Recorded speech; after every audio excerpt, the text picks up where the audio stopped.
அனைவருக்கும் வணக்கம். நம்ம சென்ற பகுதியில் மனதோட தன்மைகளை பார்த்தோம். நம்ம மனசு கடந்த கால நிகழ்வுகளை வைத்து தான் எண்ணங்களை உருவாக்கும் அப்படின்னும், மனம் போன போக்கில் போனால் நம்ம தப்பான வழியில் தான் போவோம் அப்படின்னும் பார்த்தோம். இந்த பகுதி முக்கியமான பகுதி.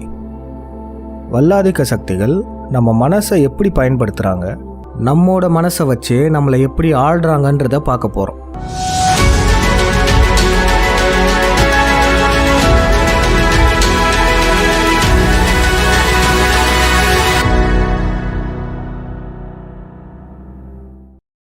என்னது, நம்ம மனசை உலக வல்லாதிக்க சக்திகள், அதாவது இலுமினாட்டிகள் கட்டுப்படுத்துகிறாங்களா அப்படின்னு தானே கேட்குறீங்க? ஆமாம், கட்டுப்படுத்துகிறாங்க. வல்லாதிக்க சக்திகள் நம்ம மனசை பல வகையில் ஆட்கொள்கிறாங்க. நம்ம மனசை அவங்க தவறாக பயன்படுத்தி நம்மளை தப்பான செயல்களை செய்ய வச்சு கடைசியில் ஒரு பொய்யான உலக கட்டமைப்பில் நம்மளை ஒரு மிருகமாக வாழ வைக்கிறாங்க. எப்படி மிருக கண்காட்சி சாலையில் மிருகங்கள் பொய்யான காடுகளில் இருக்கோ, அது போல தான் நம்மளையும் ஆக்க பார்க்குறாங்க. இலுமினாட்டிகள் நம்ம மனசை கெடுக்கிறதுக்கு ஒரு வகையான போதை நிலைகளை பயன்படுத்துகிறாங்க, அதாவது மயக்க நிலைகள். இந்த மயக்க நிலைகளை நம்ம ரெண்டாக பிரிச்சுக்கலாம்: நேரடி மயக்கம் மற்றும் மறைமுக மயக்கம். மது அருந்துவது, புகைப்பிடிப்பது, குட்கா, விபச்சாரம், சூதாட்டம், இந்த போதைகள் அனைத்துமே நேரடி மயக்கத்தில் வரும். கடந்த காலத்தில் கூட இலுமினாட்டிகள் தமிழர்களை வென்றதுக்கான காரணமும் இந்த நேரடி மயக்கங்கள் தான். யூதர்களால் தமிழர்களை நேருக்கு நேர் நின்று சண்டை போட்டு வெற்றி அடைய முடியாது. அதனால தான் இந்த மாதிரியான போதைகளை வைத்து சூழ்ச்சி செய்து தமிழர்களை வீழ்த்த பார்த்துருக்காங்க. எடுத்துக்காட்டாக பார்த்தோன்னா, பரசுராமன் அவரோட மனைவி துர்க்கையை மைசூர் மகாராஜாவுக்கு கூட்டி கொடுப்பார். அதாவது இது பேர் ஹனி ட்ராப்னு சொல்லுவாங்க. இந்த ஹனி ட்ராப் மூலமா மைசூர் மகாராஜாவை வலையில் விழ வச்சு அப்புறம் கொன்னுட்டாங்க. மைசூரையும் கைப்பற்றிட்டாங்க. இந்த ஹனி ட்ராப் மூலமாக உலக அளவில் பல பிரபலங்கள் கொல்லப்பட்டிருக்காங்க. அதனால் மது, மாது, சூது இந்த மூன்றையும் அவங்க ஆயுதமாக பயன்படுத்தி நம்மளை அந்த போதையில் மூழ்க வச்சு சுலபமாக மீண்டு வராத வண்ணம் அவங்க வச்சிடுறாங்க. மறைமுக மயக்கங்கள். சத்திய யுகத்தில் உலக மக்கள் அனைவரும் விழிப்படைவாங்க. இந்த விடயம் நம்மளை கட்டுப்படுத்திட்டு இருக்க வல்லாதிக்க சக்திகளுக்கு நல்லாவே தெரியும். அதனால தான் நேரடி மயக்கங்களை மட்டும் வச்சு கட்டுப்படுத்தாமல் மறைமுக மயக்கங்களை வச்சும் கட்டுப்படுத்துகிறாங்க. ஏன்னா மறைமுகம்னா நம்ம யாருக்குமே தெரியாதுல்ல. சரி, மறைமுக மயக்கங்களை ஒவ்வொன்றாக பார்த்துடலாம். கார்ட்டூன் படங்கள். போன பகுதியில் நம்ம பார்த்துருப்போம், குழந்தைகளுக்கு இயல்பாகவே மனதோட வேகம் குறைஞ்சிருக்கணும். மனதோட வேகம்னா ஒன்றும் இல்லைங்க, மனதில் தோன்ற எண்ணங்கள். குழந்தைகளுக்கு எண்ணங்கள் அதிகமாக தோன்றாது. இதை நன்கு புரிந்து கொண்ட இலுமினாட்டிகள் குழந்தைகளோட மனதின் வேகத்தை அதிகரிக்கணும் அப்படின்றதுக்காகவே கார்ட்டூன் படங்களை உருவாக்குனாங்க. இந்த கார்ட்டூன் படங்கள் நம்ம மனசோட வேகத்தை மட்டுமே அதிகரிக்காது, மேலும் அதில் சப்லிமினல்ஸையும் சேர்த்துக்கிட்டாங்க. சப்லிமினல்ஸ்னால் வேற ஒன்றும் இல்லைங்க, மறைமுக செய்திகள். இந்த சப்லிமினல்ஸ் பற்றி இன்னும் சுலபமாக புரிஞ்சுக்கணுன்னா ஒரு நடைமுறை பயிற்சி. இப்போ ஒரு விழியத்தை ஒளிபரப்ப போகிறோம். அந்த விழியத்தில் என்ன உணவு சமைக்கிறாங்கன்றத நீங்கள் கவனிக்கணும்.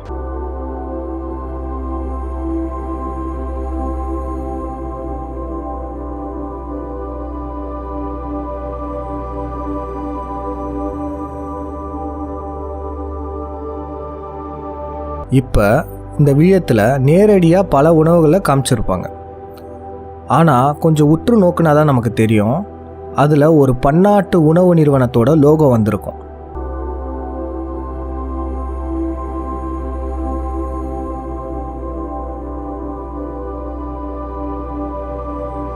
ஆமாம், மெக்டோனல்ட்ஸ் தான். 2005 இந்த விழியம் ஒளிபரப்பப்பட்டது. அந்த காலகட்டத்தில் பலரும் இந்த விழியத்தை பார்த்த பின்னர் மெக்டோனல்ட்ஸ் உணவை வாங்கி சாப்பிட்ருக்காங்க. இதை தாங்க சப்லிமினல்ஸ்னு சொல்லுவோம். குழந்தைகள் பார்க்கும் கார்ட்டூன்களையும் இந்த சப்லிமினல்ஸ் அதிகமாகவே இருக்கு. இளைஞர்கள் தொலைக்காட்சியில் பார்க்கும் பல விளையாட்டு போட்டிகள்லையும் இந்த சப்லிமினல் மெசேஜஸ் இருக்கும். இந்த சப்லிமினல்ஸ் நம்ம மேல் மனதுக்கு புலப்படலனாலும் நம்ம ஆழ் மனதில் நல்லா பதிஞ்சிடும். மேலும் கார்ட்டூன் படங்கள் மூலமாக இலுமினாட்டிகளோட எதிர்கால அஜெண்டாக்களை குழந்தைகளின் மனசில் திணிப்பாங்க.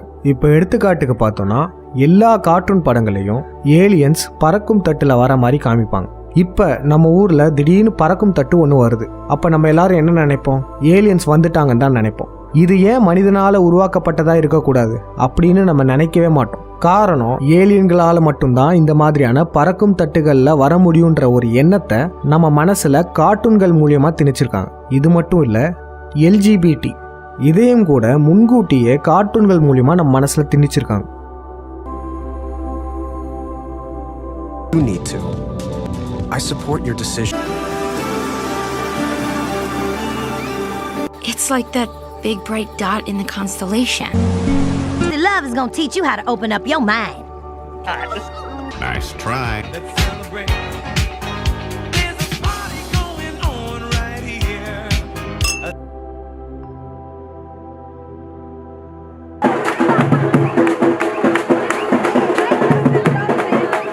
I want to celebrate who we are as people, and this is our safe space. I can't wear this lipstick and go out. I can't say that I'm bisexual in like an outer space without being judged. அந்த மாதிரி ஒரு bill இருக்கிறதுக்கு இருக்காமலே போலாம். In fact இல்லாம இருந்தா இன்னும் நிறைய people வந்து செக்ஸ் ஒர்க் பண்றதுக்கு, தங்களுடைய வாழ்க்கையை வாழறதுக்கு எல்லாம் பிரச்சனை இல்லாம வாழ்வாங்க. எல்ஜிபிடினா லெஸ்பியன், கே, பைசெக்சுவல், டிரான்ஸ்ஜெண்டர். இதில் டிரான்ஸ்ஜெண்டர் மட்டும்தான் இயற்கையாகவே ஹார்மோனல் மாறுபாட்டால் மாறியவர்கள். மற்ற எல்லாருக்குமே மனநோய் தான். 1990 வரைக்கும் கூட மேலை நாட்டு உளவியலே இதான் சொல்லியிருக்கு, இவங்க எல்லாருக்குமே மனநோய் தான். ஆனால் 1990க்கு அப்புறம் இதெல்லாம் மனநோய் இல்லைன்னு சொல்லிட்டாங்க. நல்லா பாருங்க, தமிழர்களோட வாழ்வியலான ஆசிவக சமயத்தோட வண்ணங்களும் இதில் உள்ள வண்ணங்களும் ஒரே மாதிரி இருக்கும். காரணம், ஆசிவக வாழ்வியலை நம்ம பின்பற்றும் போது நம்ம எல்லாரும் ஒழுக்கமாக வாழ்வோம். ஆனால் இந்த இலுமினாட்டிகள் ஆசிவகத்தை இழிவுபடுத்துறதுக்காகவே இந்த ஒழுக்கமற்று வாழ்பவர்களுக்கு இந்த வண்ணத்தை கொடுத்துருக்காங்க. உங்கள் எல்லாருக்கும் ஒரு சந்தேகம் வந்திருக்கும், LGBT கொடியின் நிறம் வானவில் வண்ணத்தில் இருக்குது, ஆசிவக வண்ணங்கள் வேற மாதிரி இருக்கு அப்படின்னு நீங்கள் நினைக்கலாம்.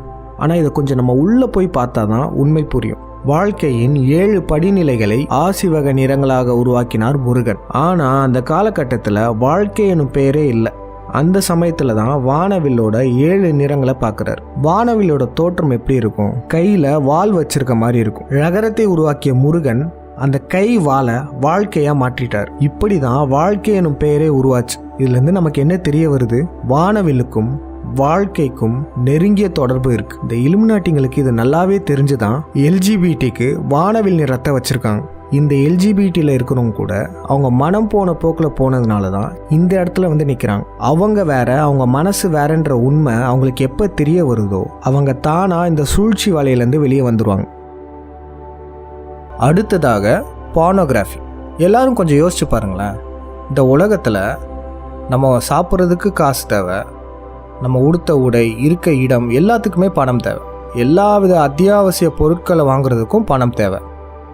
கல்வி, மருத்துவம் இதுக்கும் பணம் தேவை. ஆனால் பார்னோகிராஃபி மட்டும் ஏன் ஃப்ரீயாக கொடுக்குறாங்க?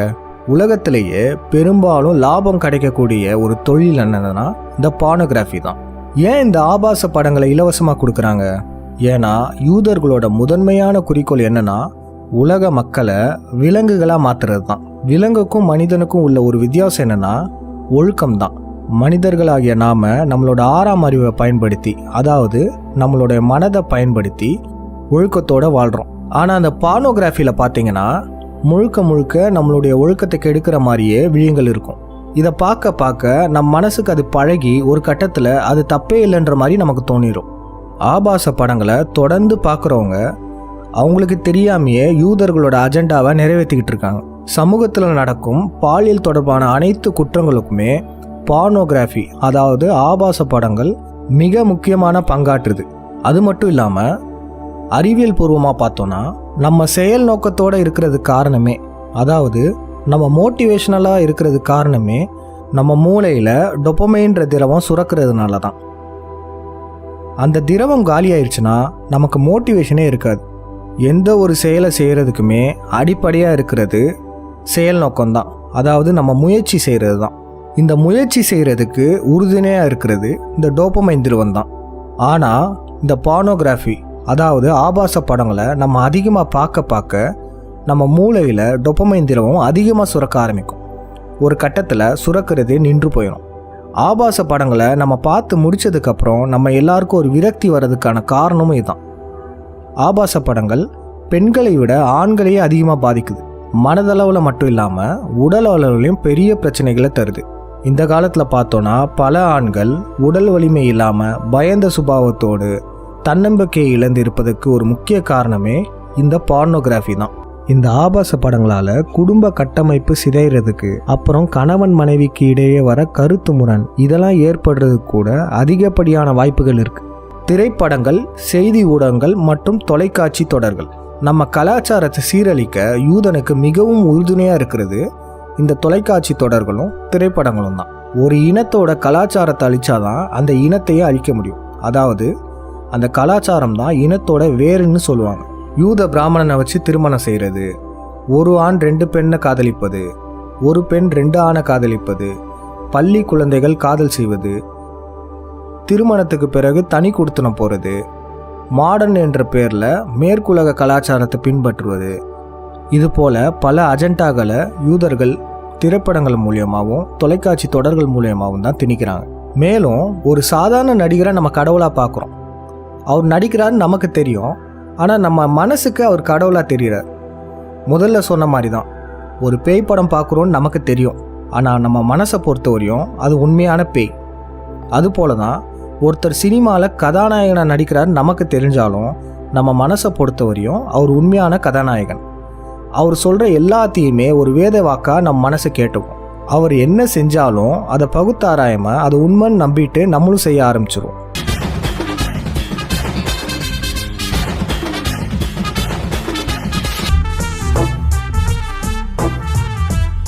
இது எவ்வளோ ஒரு முட்டாள்தனமான செயல். ஒரு சின்ன எடுத்துக்காட்டு. நடிகர் மயில்சாமி முதலமைச்சர் வேட்பாளராக நிற்கிறார். அதே சமயத்தில் நடிகர் விஜய் முதலமைச்சர் வேட்பாளராக நிற்கிறார். இப்போ நான் மயில்சாமி அவர்கள் முதலமைச்சர் ஆக போகிறாருன்னு சொன்ன உடனே பல பேர் சிரிச்சிருப்பீங்க. இதுவே நடிகர் விஜய் முதலமைச்சர் ஆக போகிறாருன்னா பலருக்கும் ஒரு சந்தோஷம் வரும். இதுக்கு காரணம் என்னன்னா, நடிகர் விஜய் படங்களில் கதாநாயகனாக நடிக்கிறார். நம்ம மனதை பொறுத்தவரையும் அவர் உண்மையான கதாநாயகன். நடிகர் மயில்சாமி படங்களில் காமெடியனாக நடிக்கிறார். நம்ம மனதை பொறுத்தவரையும் அவர் உண்மையிலே காமெடியன் தான். பார்த்துக்கோங்க, ஒரு சினிமா கதாநாயகனை கடவுளாக பார்க்குறது எவ்வளோ முட்டாள்தனமான செயல்ல. சரி, ஒரு நடைமுறை பயிற்சி. நீங்கள் சிறு வயதிலிருந்து இப்போ வரையும் பல திரைப்படங்களையும் பல தொலைக்காட்சி தொடர்களையும் பார்த்துருப்பீங்க. அதில் உங்களுக்கு மிகவும் பிடிச்ச திரைப்படம் எது? அதே போல் உங்களுக்கு மிகவும் பிடிச்ச கதாநாயகிகள் யார்? இது ரெண்டையுமே சிந்திச்சு வச்சுக்கோங்க. இப்போ உங்களுக்கு பிடிச்ச திரைப்படம்னு ஒன்று யோசிச்சு வச்சுருப்பீங்கள்ல, அந்த திரைப்படத்தில் வர பண்புகளை என்னென்னலாம் உங்கள் வாழ்க்கையில் செயல்படுத்திருக்கீங்கன்னு யோசிச்சு பாருங்கள். அதே போல் உங்களுக்கு பிடிச்ச கதாநாயகர்களை பற்றி யோசிச்சு வச்சுருப்பீங்கள, அவர் போட்டிருக்க உடை இல்லை அவரோட ஹேர் ஸ்டைல், இதில் என்னென்னலாம் நீங்கள் பின்பற்றி வந்திருக்கீங்கன்னு குறிப்பு எழுதி வச்சுக்கோங்க. இப்போ எடுத்துக்காட்டுக்கு சொல்லணுன்னா, பெண்கள் டிவி சீரியல் பார்ப்பீங்க. அதில் வர கதாநாயகிகள் போட்டிருக்க கம்மல் எங்கே விற்கும், அந்த புடவை எங்கே விற்கும் அப்படின்றதெல்லாம் நீங்கள் குறிப்பு எழுதி வச்சு அதை வாங்கியிருப்பீங்க. அதே போல் ஆண்கள் திரைப்படத்தில் வர கதாநாயகர்கள் அவங்க போட்டிருக்க உடை எங்கே விற்கும், அவங்களோட ஹேர் ஸ்டைல் நல்லா இருக்குல்ல, நம்ம அதே மாதிரி பண்ணலாமே அப்படின்னு பல பேர் பண்ணியிருப்பீங்க. இது என்னென்னன்றதை நீங்கள் குறிப்பு எழுதி வச்சுக்கோங்க. இதன் மூலியமாக நமக்கு என்ன தெரிய வருதுன்னா, திரைப்படங்கள் நம்ம வாழ்வியலை நேரடியாக பாதிக்குன்றது தான். அடுத்த மறைமுக போதை சமூக வலைத்தளங்கள். சமூக வலைத்தளத்தின் மூலமாக பல நன்மைகளும் இருக்குது, ஆனால் நம்மள பல பேர் இதற்கு அடிமையாகி போயிட்டோம். இப்போ எடுத்துக்காட்டுக்கு பார்த்தோன்னா, சமூக வலைத்தளத்தில் அதாவது யூடியூப் ஷார்ட்ஸில் ரீல்ஸில் நிறைய பேர் ஆடுவாங்க, டப் ஸ்மாஷ்லாம் பண்ணுவாங்க. Everybody put your hands up, groove to the beat. ஒன்னா மறந்திருக்க ஒரு பொழுதோ வரிய எம்மா. பேசவே நினைக்காத உன்கிட்ட தான் பேச துடிக்குது என் இதயம். பாவம், என் இதயத்துக்கு தெரியாது என்னை விட உனக்கு நிறைய பேர் முக்கியம் அப்படின்னு. என்னமோ யோசிச்சு வச்சிருந்தா எல்லாமே ஒரே செகண்ட்ல செத்து போச்சுன்னா. இவங்களாம் ஏன் இதை பண்ணுறாங்கன்னா, முக்கியமான காரணம் இவங்களை எல்லாரும் செலிபிரிட்டியாக பார்க்கணுன்றதுக்காக தான். இயல்பாகவே மனிதர்கள் அனைவருக்குமே தன்னை ஒரு ஹீரோவாக காமிச்சுக்கணும், அதாவது கதாநாயகியாக காமிச்சுக்கணுன்ற ஒரு எண்ணம் இருக்கும். நம்ம செய்யும் செயல்கள் மூலமாகவே நம்ம ஹீரோ ஆகலான்றது இவங்களுக்கு தெரியாது. அதனால தான் இந்த போலியான மாயையான உலகத்தில் தன்னைத்தானே ஒரு செலிபிரிட்டியாக நினச்சி வாழ்ந்துட்டு இருக்காங்க. இதுக்கு ஒரு சிறந்த எடுத்துக்காட்டு ஒன்று பாருங்கள். ஹாய் ஃப்ரெண்ட்ஸ், நான் தான் உங்க லெஜெண்ட் செலிபிரிட்டி மன்மதன் காதல் மன்னன் மன்னை சாதிக். அதாவது பாத்தீங்கன்னா ஆல்ரெடி நான் வந்துட்டு ஓசோன் படத்துல ஓட்ட விழுந்ததுனால தான் இன்னைக்கு மழை இவ்வளவு பெய்யுது அப்படின்னு சொல்லியிருந்தேன். லெஜெண்ட் செலிபிரிட்டி பேர்ல மன்மதன் வருங்கால முதலமைச்சர் ஆண்டிகளின் அன்பு கண்ணன் கண்ணிகளின் இன்னொரு லெஜெண்ட் ஆகிய மன்னை சாதிக் அவர்களை மேடை கலைக்கிறோம்.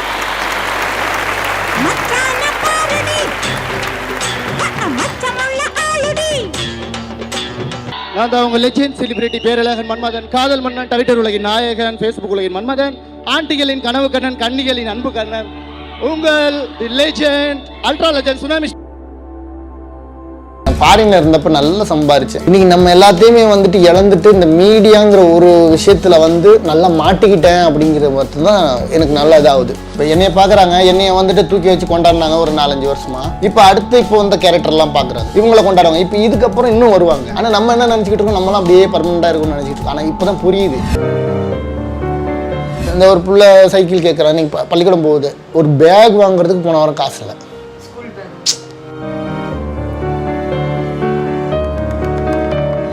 சரி, இப்போ நான் உங்களுக்கு ஒரு கேள்வி கேட்குறேன்.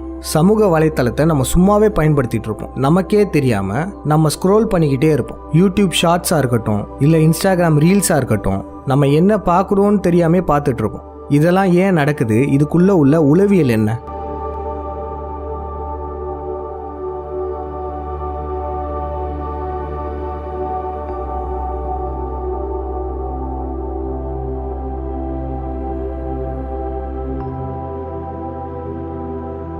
மனம் போன போக்கில் போயிருக்கோம்.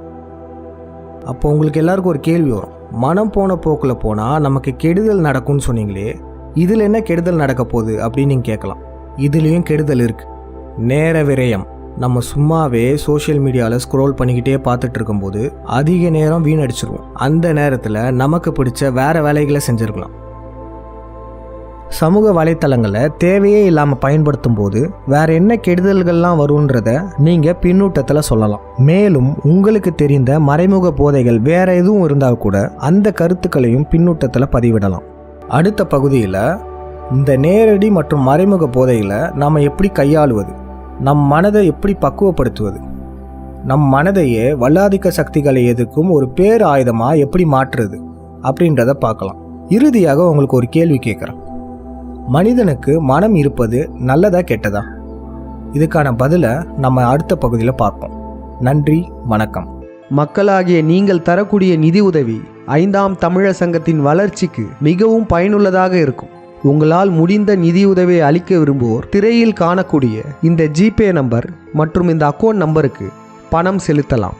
நன்றி, வணக்கம்.